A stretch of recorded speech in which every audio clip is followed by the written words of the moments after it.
Friends, ಇದಕ್ಕೆ ಮುಂಚೆ ವಿಡಿಯೋದಲ್ಲಿ ಸ್ವಲ್ಪ ಫೈಟಿಂಗ್ ಅನ್ನೋದಾಯಿತು.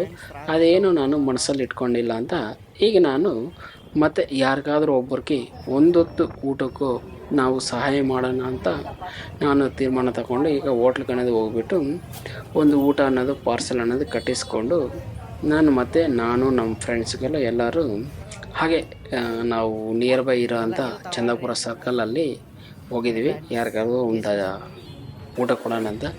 ಆವಾಗ ನಮಗೆ ಈ ಅಜ್ಜಿ ಅನ್ನೋದು ಕಾಣಸಿಗ್ತಾರೆ.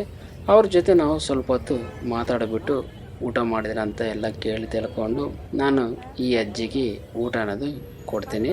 ಮತ್ತು ನಾನು ಇನ್ನು ಇದೇ ಥರ ವೀಡಿಯೋಗಳನ್ನೋದು ಮುಂದೆ ಒರೆಸ್ಬೇಕು ಅಂದ್ಕೊಂಡು ನಾನು ತೀರ್ಮಾನದ್ದು ತೊಗೊಂಡಿದ್ದೀನಿ. ಇನ್ನೊಂದು ಲಾಂಗ್ ವೀಡಿಯೋ ಅನ್ನೋದು ಮಾಡಿ ಅಪ್ಲೋಡ್ ಅನ್ನೋದು ಮಾಡಿದ್ದೀನಿ. ನೀವು ಆ ವಿಡಿಯೋ ನೋಡಿಬಿಟ್ಟು ನನಗೆ ಅದರ ಪ್ರಕಾರ ನನಗೆ ಸ್ವಲ್ಪ ಸಹಾಯ ಮಾಡಿದ್ರೆ ಮತ್ತೆ ಮುಂದೆ ಬರೋ ವೀಡಿಯೋಗಳಿಗೆ ಸ್ವಲ್ಪ ಹೆಲ್ಪ್ ಆಗುತ್ತೆ. ಓಕೆ ಫ್ರೆಂಡ್ಸ್, ಬಾಯ್.